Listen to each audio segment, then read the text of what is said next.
This week I had 6 trades, and out of those 6 trades I had 6 winning trades. I made an average of 10% on each trade, which means not only did I have a 100% win rate, but I also have really large winners. And as you may or may not know, this wasn't always this easy for me. I actually spent a lot of years practicing day trading, learning it, and it turns out it's actually a lot simpler than it looks. So today I'm going to show you exactly how my strategy works, how I enter and exit trades, and the one thing that I do differently that makes me a profitable trader. Now, a lot of my wins this week are swing trades that I took on the daily time frame. However, like I said, this strategy works on day trading, swing trading, and even investing. And for this strategy, the very first thing that you want to look for is just simplicity. These charts should jump out at you. They should be so clean and clear and obvious. And if you're not seeing an obvious pattern, then don't trade that chart. And the very first thing that stood out to me on this trade that I took was its overall trend. So as we can see here, it looks extremely obvious. We have this upward trend. And not only that, but we had a little bit of supply and demand here. We can see the demand coming in down here, some supply coming in up here. So this looks perfect. I'm interested in this trade just by looking at this chart. So now let's check out another trade I took real quick just to see what that looks like. And yet again, same exact thing. We can see here we have a general uptrend. It also looks like we formed a bit of resistance here, and then we broke out. And shortly after that, we can see that we had some demand step in, and then we had some supply up here. And it's the same thing here. So I saw that there was this obvious level of support and this obvious level of resistance up here. And if we look back, we can actually see a bunch of other obvious patterns here, like these ascending triangles. Now that we've drawn out this pattern, it's time for step number 2. What I'm looking for is confirmation. So what I mean by that in this instance is I like when I see some consolidation that shows me support and resistance. So right here we saw this resistance, and once it broke out, that was confirmation that we are now potentially back in an uptrend. And it was the same thing right over here. Once it broke out, that's confirmation that we're now potentially in an uptrend. And we can see the same exact thing here on this trade that I took in Home Depot. It came down into this level of demand, and then the confirmation happened once it broke out of this level right here. That's our confirmation. When it broke out right here, we're showing strength and showing signs that it might come all the way back up here to this previous resistance. We had the same things here on Intuit. So we had this consolidation and this breakout. Yet again, here is more consolidation with a breakout.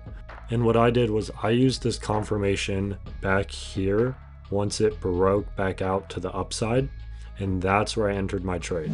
All right, so let's move on to the final step, step number 3, where I'll show you exactly how to put all this together, how to enter and exit the trade. And then after that, I'll show you the one difference between how I trade versus beginner traders that makes my strategy so successful. And the key to step number 3 is checking your risk to reward ratio. So if we got confirmation right here, and I want to set my stop loss somewhere pretty safe down here, then what I want to do is make sure that I have 3 times as much as I risked in reward.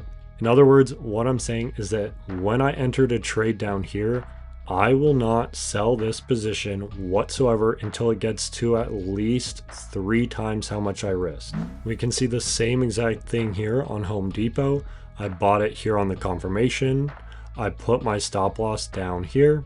And now I want to make sure that I have at least 3 times my profit, which means that I want to hold this trade right here until it gets to about this point right here.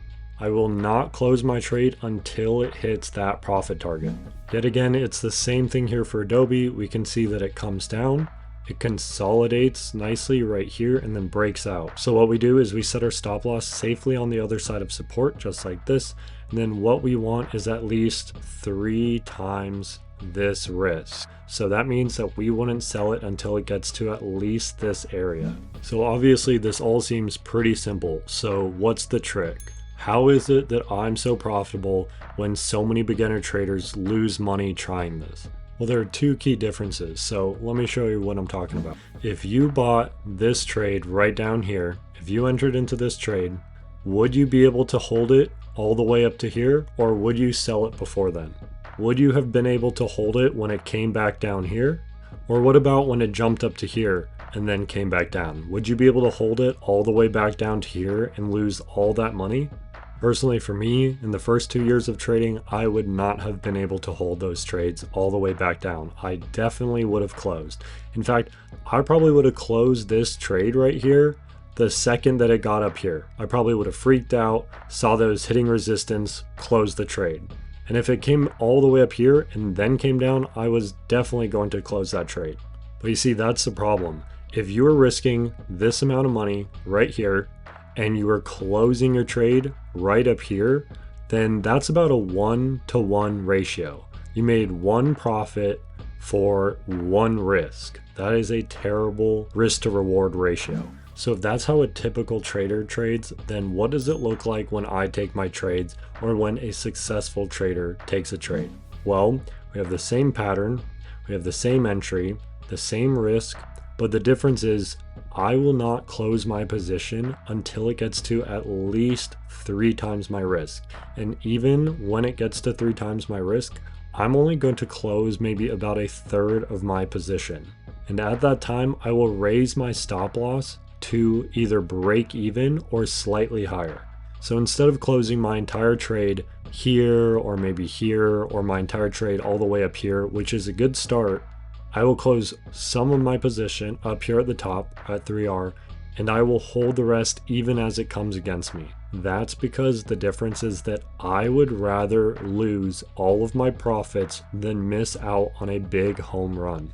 And it's the same thing here on my Home Depot trade. So as you can see, I entered right here, and a normal trader probably would have freaked out when it came back down, and they would have closed their position here. And it's the same thing when it came all the way up here. A normal trader probably would have been extremely excited and then sold their position on a win here because they felt all this pain down here. So when they suddenly had a big win, they would have just taken the money and run.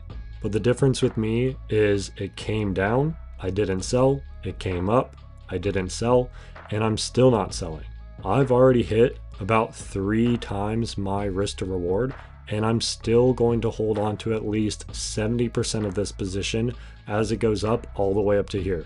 And that's because I'm willing to raise my stop loss just a little bit and then hold this trade through all of this crazy volatility until I have a big winner. But the problem is that this strategy isn't going to work for you unless you're able to hold on to your winning trades. And that is why I made a video on how to trade like the top 1% of traders, which will go over how to hold on to your winners, how to think like a professional, and the rules that I use to hold on to my winning trades.